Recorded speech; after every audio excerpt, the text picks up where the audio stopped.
ya, dan ternyata di technical meeting itu langsung diacak nomor untuk unjuk bakat. Jadi benar-benar di technical meeting itu bingung mau nunjukin bakat apa ya. Tapi waktu itu Mbak Nasara nunjukin apa? Nyanyi sih. Oh, nyanyi. Oh, percaya sih. Saya sering lihat Instagramnya nih Mbak Nasara ini. Suaranya langsung aja, langsung dicek. Oke, halo, assalamualaikum warahmatullahi wabarakatuh. Kembali lagi di podcast saya, Nur Ahmad Abadi, yang mana podcast ini akan berisi tentang tips-tips dari berbagai narasumber. Yang kali ini kita kedatangan bintang tamu nih, atau narasumber, Mbak Nasara Ulfa. Halo. Apa kabar nih Mbak Nasara? Alhamdulillah. Alhamdulillah ya. Kesibukannya apa ini? Kesibukannya kerja sih sama jualan. Oh, kerja sama jualan ya? Iya. Jualan apa itu? Bisa dipromoin nih? Oh, bisa nih. Iya, Oke. promo dulu. Follow aja warungmarenta.borneo. Di situ aku jualan produk-produk makanan praktis dari Bandung kayak seblak, cuangki, terus cireng. Dan di situ dikemas dalam kemasan cup. Jadi tinggal seduh aja sama tinggal goreng. Bisa di-follow aja ya warungmarenta.borneo. Tuh, nanti yang pengen nyobain bisa langsung nih DM di sini nih, DM di sini. Gimana? Nggak ada. Nanti dibikin. Oke. Oke, nah Mbak Nasara ini adalah Duta Pemuda Kota Balikpapan tahun 2019 ya? 18. Oh, 18, Ya, 2018. Nah, di sini nanti Mbak Nasara akan membagikan tips-tips nih buat kalian mungkin yang pengen ikutan pemilihan Duta Pemuda nih. Nah, mungkin bisa ceritain nggak Mbak Nasara ini mungkin motivasinya pengen ikut Duta Pemuda nih apa sih? Oke. Jadi Mungkin bisa lebih deket ini. Oke. Iya. Duta Pemuda sendiri. Sorry.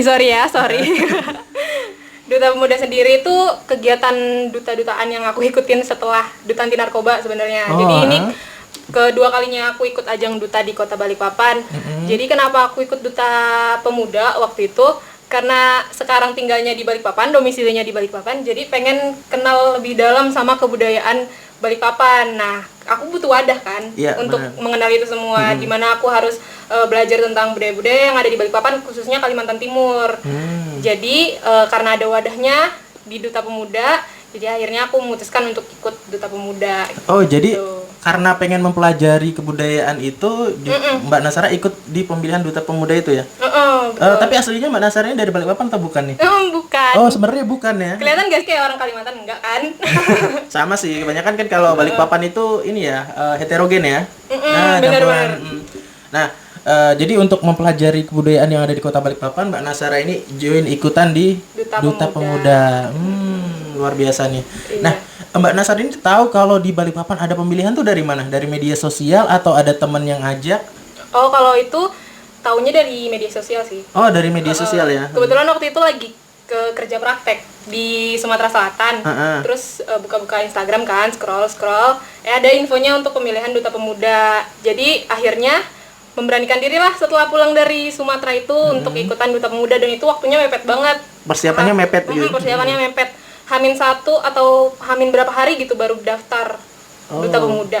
Dan itu langsung technical meeting besoknya. Oh, jadi ngumpul formulir, besoknya langsung technical meeting? Yes.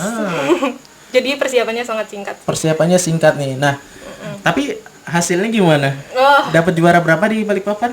Alhamdulillah jadi perwakilan Kota Balikpapan ke provinsi. Oh, nggak ada juara 1, 2 gitu? Nggak ada sih. Oh, nggak ada. Tapi langsung jadi juara tuh bagus deh. Iya, nggak apa-apa, dicoba aja dulu kan semuanya. Yang penting kita usaha yang maksimal, terus ikutin prosesnya, ikutin alurnya dengan baik, insya Allah lah hasilnya. Nah, betul tuh. Jadi harus ikutin setiap tahapan dengan maksimal ya. Iya, betul. Terus kalau kita ngikutin tahapan dengan maksimal, tahapannya tuh apa aja sih Mbak? Dan mungkin dari awal ngumpul formulir, terus mungkin ada tes tertulis atau gimana sih kalau di Duta Pemuda ini tahap-tahapannya? Kebetulan tahapannya itu cukup banyak dan waktunya cuma 2 hari aja. Oh, 2 hari aja. Sama tes-tesnya itu. Jadi untuk setelah ngumpul formulir kan itu ada technical meeting. Jadi di technical meeting itu dibahas lah kita harus menunjukkan bakat apa. Jadi di situ nanti ada acak nomor untuk unjuk bakat. Oh, buat unjuk bakat. Jadi waktu itu juga bingung kan karena nggak punya kenalan atau temen yang pernah ikutan ajang itu Duta Pemuda. Jadi nggak ada referensi sama sekali tahapannya itu apa aja, dan ternyata di technical meeting itu langsung diacak nomor untuk unjuk bakat. Jadi benar-benar di technical meeting itu bingung mau nunjukin bakat apa ya. Tapi waktu itu Mbak Nasara nunjukin apa? Nyanyi sih. Oh, nyanyi. Oh, percaya sih. Saya sering lihat Instagramnya nih Mbak Nasara ini. suaranya langsung aja langsung dicek. Gitu. Terus berarti tahapannya yang pertama technical meeting. Technical meeting. Terus mungkin di hari pertama ada nggak kayak tes tertulis atau apa gitu? Aku lihat juga kayaknya di Instagramnya beberapa teman-teman yang ikut pemilihan tuh kayak ada yang lari juga, itu ngapain sih? Oh iya, jadi di Duta Pemuda waktu itu pemilihannya atau seleksinya tahapannya itu ada 2 hari, dibagi 2 hari. Hari pertama ngapain dulu Jadi hari nih? pertama itu tesnya lumayan panjang sih. Itu seharian penuh itu kita tes dari pagi sampai ketemu hampir gelap itu tes. Pertama Yang itu pagi itu apa? Yang pagi itu tes fisik. Oh, tes fisik. Ngapain Iya. aja tuh? Banyak. Oh. Ada lari, Lari terus larinya itu 12 menit. 12 menit. Oh, putarannya berapa? Itu nanti paling Iya. siapa banyak-banyakan gitu ya? Oh, Terus juga ada pull up, pull up, oke. sit up, Sit up, push up, push up. terus lari sprint. Oh, lari sprint. Iya, itu banyak sih. Oh. Dan kalau misalkan teman-teman ada yang mau ikutan Duta Pemuda, mungkin di tahun 2020 ini udah ya berarti.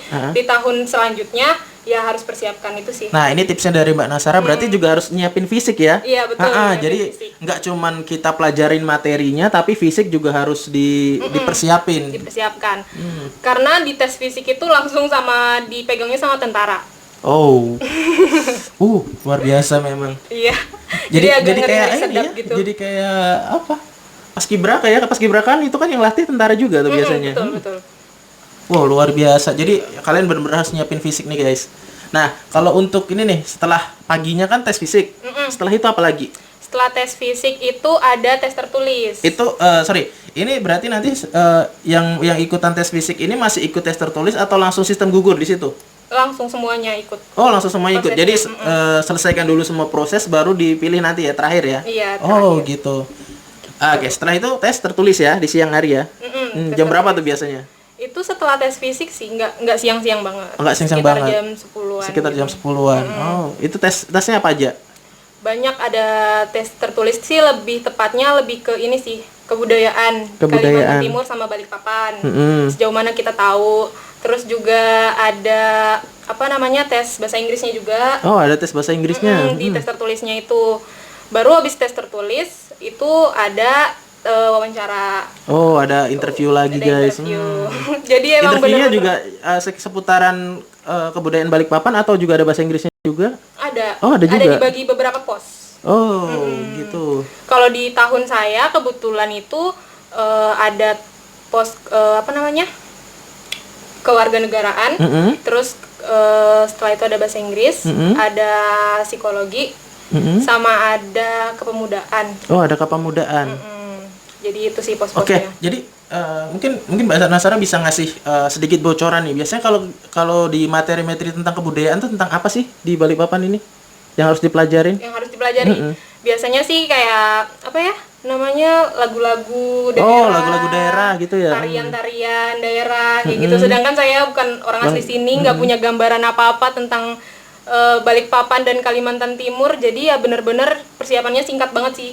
Jadi langsung banyak baca di ini ya di internet gitu mungkin Iya, ya. betul.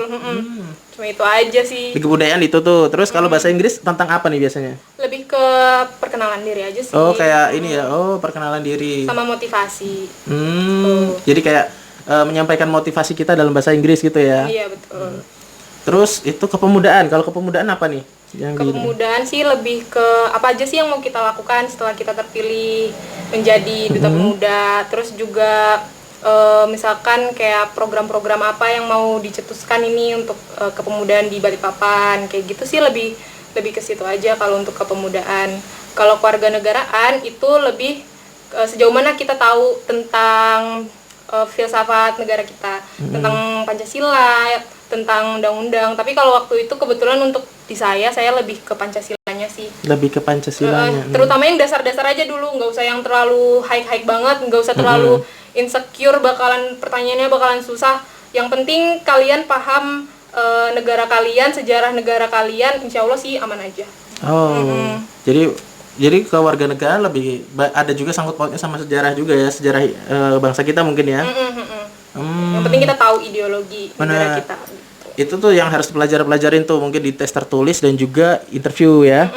Nah, setelah itu tahapannya apa aja tuh Mbak? Tadi kan udah tes fisik. Iya. Tes fisik terus tes tertulis dan interview. Itu di hari pertama ya atau ada lagi di hari pertama selain 3 itu? Itu sih yang di hari pertama.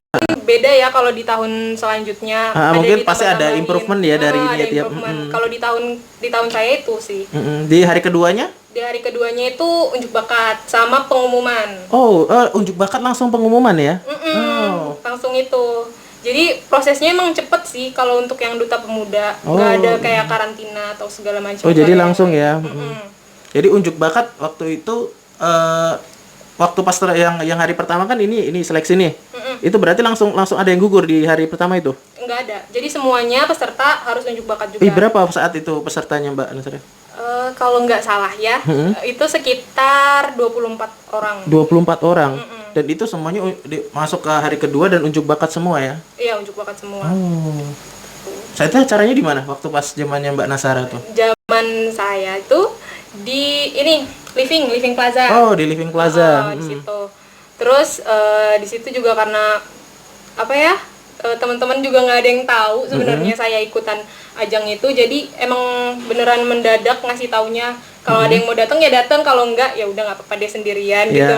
Karena pas di hari hanya itu unjuk bakat agak insecure juga karena teman-teman yang lain bawa pendukungnya tuh banyak kok banget. Giliran aku biasanya kan mereka kalau sudah ada grup-grupnya banyak langsung tuh rame. Terus Mbak Nasara nih mungkin kegiatannya apa sih kalau kita sudah terpilih sebagai duta pemuda tuh? Oke. Untuk kegiatannya duta pemuda sendiri, kan setelah kita terpilih nih menjadi perwakilan di Kota Balikpapan, kita harus mempersiapkan diri untuk ke Jambore Pemuda Daerah. Jadi provinsi. Jadi levelnya tuh setelah terpilih di pemilihan tingkat kota, akan ada lagi tingkat provinsi. Tapi dalam bentuk Jambore yang kali ini ya, bukan seleksi lagi tapi Jambore. Iya. Jadi saat itu kebetulan di Samarinda acaranya di Gor Sempaja. Di Gor Sempaja. Dan itu nanti ada terpilih lagi nggak untuk ke nasional gitu? Iya ada. Jadi ada lagi. Di situ kita diseleksi untuk ke tingkat nasional. Jadi setiap kabupaten kota di Kalimantan Timur itu ada perwakilannya masing-masing. Jadi waktu itu provinsi Kalimantan Timur ngirimnya itu sekitar 14 orang 7 pasang. Gitu. Jadi di sana kegiatannya hampir semingguan gitu. Kalau pas zamannya Mbak Nasara berarti ini yang mewakili Kaltim dari mana nih? Dari kota mana nih kemarin? Yang mewakili Kaltim semua kabupaten kota ada. Semua ke nasional? Iya, ada perwakilannya dari tiap kota dan kabupaten. Gitu. Jadi bukan nanti yang terbaik terus berangkat ya udah wakili Kaltim dari kota ini gitu enggak ya? Semua ini. Jadi harus ada perwakilannya dari kota kabupaten lain. Gitu. Luar biasa sekali. Jadi kemungkinan untuk ikut berangkat ke nasional tuh semua ada ya? Iya. Terus nih Mbak, jadi tipsnya itu tadi kita rangkum dulu nih tipsnya nih. Jadi tips yang pertama nih, kalau kita mau ikutan duta pemuda, kita harus mempersiapkan fisik. Nah, biasanya Mbak Nasara tuh latihan dulu atau gimana tuh di hari-hari sebelumnya? Kalau dulu itu karena ikutnya juga mendadak, nggak tahu prosesnya, tahapannya apa aja, taunya itu pas di technical meeting. Jadi untuk fisik itu nggak ada persiapan waktu itu saya. Karena saat itu juga saya belum suka sama olahraga, baru-baru ini aja suka olahraga gitu. Jadi tapi mungkin jadi tips ke teman-teman yang mau ikut ya, lebih baik untuk mempersiapkan fisik gitu. Daripada kaget gitu. Mungkin Mbak Nasara kaget dulu waktu pas tahu seleksi fisiknya berat gitu. Ya lumayan sih kaget. Karena dipegangnya juga sama tentara kan, agak tight gitu. Oke, luar biasa nih tipsnya. Yang pertama kalian harus benar-benar persiapin fisik, latihan lari tiap pagi mungkin, sit up, pull up, terus apalagi namanya itu lari sprint.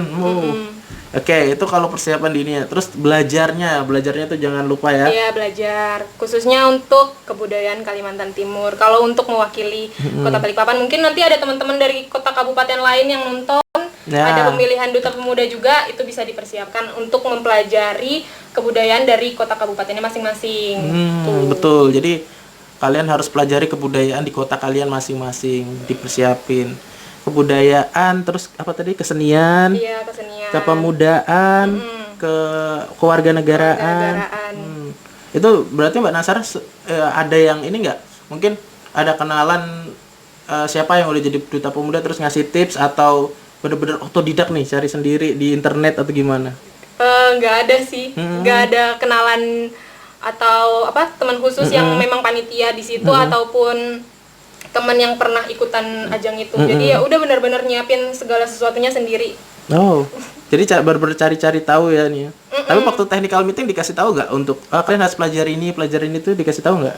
Iya dikasih tahu sih, nanti akan ada tesnya, kalian kalau bisa pelajari ini. Jadi jadi memang persiapannya kayak berarti dari technical meeting ke seleksi berapa hari? Gak ada sehari deh. Jadi technical meeting langsung? Jumat, seleksinya hari Sabtu sama Minggu gitu. Jadi bener-bener kayak wah kebut semalam ya kalau belajar Iya ya. betul. Wah luar biasa. Wih nggak kebayang deh kalau memang ikutan pemilihan kayak gitu. Ya kalau misalkan teman-teman daftarnya mungkin dari jauh-jauh hari, bisa dipersiapkannya juga dari jauh-jauh hari sih. Kalau bisa cari temen yang pernah ikut ajang itu supaya bisa ada referensi lah kayak gitu. Terus bener sih, jadi harus ini ya. Kalau bisa sih punya temen ya, jadi punya referensi dari ada temen. bayangan gitu ada kan. bayangan. Nggak kaget. Kalau perlu mungkin bisa ini ya, kita bisa ngelihat dari Instagramnya ini. Duta Pemuda ada apa Instagramnya nggak sih? Ada Apa itu Instagramnya? DPC PPMI Balikpapan. Nah, nanti bisa cek lagi nih di sini. Di sini. Di mana di sini ya? Nah, mungkin bisa nggak sih kalau orang yang mungkin baru pertama ngelihat tahapan seleksinya tuh di-share nggak sih di Instagram biasanya? Tahapan seleksi biasanya di-share kok. Bisa berarti nanti mungkin yang mau ikut bisa pelajarin dulu nih step-stepnya apa aja di Instagram di itu. stalking dulu lah ya akunnya. Bener, di stalking dulu. Terus ada nggak sih pengalaman unik dari Mbak Nasara setelah mengikuti ini pemilihan duta pemuda ini? Pengalaman unik itu waktu ini sih, waktu photoshoot kan harus pakai baju Dayak. Terus sempat posting di WA sama di Instagram. Terus tuh kayak yang saudara-saudara, teman-teman pada bilang, "Oh, Sarah sekarang jadi orang Kalimantan, jadi orang Dayak," katanya gitu. Padahal muka saya nggak ada muka Kalimantan sama sekali ya. Mungkin ini teman-temannya masih teman-teman di Jawa ya ini ya? Iya, di Jawa. Oh, jadi orang sana sekarang katanya kayak gitu. Ya nggak apa-apa lah. Tapi nggak apa-apa karena kalau di Balikpapan ini kayaknya semuanya ekosistemnya tuh kayak heterogen dan semuanya tuh saling menghargai di sini mau kalian suku apapun kayaknya betul. Ini ya saling dukung lah ya. Iya betul. Jadi nggak perlu takut kalian di Balikpapan tuh welcome banget lah kalau welcome banget untuk semua suku. Dan kita nyaman dan damai di sini. Betul, saya aja kayaknya pengen tinggal di sini aja deh. Iya. Kebanyakan memang banyak yang udah nyaman di Balikpapan gitu ya. Iya, terlanjur cinta asik. Aku kan kerja di salah satu perusahaan nih di Balikpapan. Itu beberapa orang yang mungkin dimutasikan ke Balikpapan, awalnya tuh dia nggak mau. Tapi setelah jalanin 1 tahun, dia nggak mau balik lagi ke Jakarta. Serius. Bakal ketagihan deh kalau udah sekali nyemplung ke Balikpapan udah. Langsung jatuh cinta. Oke nih, kembali lagi nih Mbak. Oke, jadi itu tadi tips-tipsnya yang bisa dikasih sama Mbak Nasara nih, persiapkan fisik, pelajarin materi-materinya. Terus kalau secara mental ada nggak yang perlu disiapin kayak ya sudah nothing tulus, atau secara mental lu gimana sih supaya kita punya mental juara itu? Supaya kita punya mental juara sih sebenarnya harus tahu dulu sih tujuannya kita mau ikut itu apa. Terus juga kebetulan kan saya ini tipe orang yang emang lumayan ambisius ya. Terus tapi nggak kepengen ikutan di bidang-bidang akademik gitu karena udah bosen di kelas itu ketemunya sama materi-materi yang itu sama aja. Nih, aku juga kayak gitu. Jadi pengen pelajarin sesuatu yang lain dan pengen cari wadahnya itu. Jadi akhirnya memberanikan diri lah, walaupun sebenarnya nggak pede kayak gitu. Tapi pernah nggak ngerasa kayak ya udahlah kita ikut gituin kesempatan, kalau kita ikut kan kalau gagal juga kita dapat pengalaman. Betul. Kalau menang ya kita lanjutin tuh. Biasanya kayak aku juga punya pemikiran kayak gitu biasanya kalau ikut sebuah kompetisi nih. Mbak Nasara gimana kalau Mbak Nasara? Iya sih, kalau saya juga kayak gitu. Jadi kalau misalkan udah kitanya udah memutuskan untuk ikut sesuatu, ya udah dijalanin aja. Kasih yang terbaik, apapun hasilnya kita nggak ini ya, nggak rugi lah ya. Kita tetap bakal dapat ini ya pengalaman ya. Lumayan lah, pengalaman bisa dimasukin ke CV. Betul tuh buat teman-teman tuh yang mungkin baru masih SMA atau baru mau kuliah, yang masih kuliah, Kalau pengalaman-pengalaman kayak gitu tuh jadi Nilai plus lah ya nilai nanti. plus, bener. Nggak bakal rugi sih.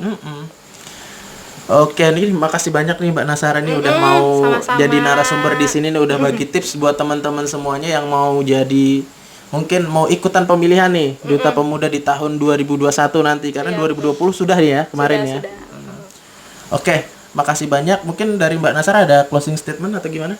Closing statement, mungkin buat teman-teman, jangan pernah takut untuk mencoba hal baru. Kalian gak bakalan rugi kalau kalian ikutan sesuatu, karena ketika kalian mengikuti hal-hal yang positif ya khususnya, itu akan membuka pikiran kalian untuk membuka wawasan yang baru lagi dan mempelajari hal baru lagi. Jadi gak akan ada ruginya.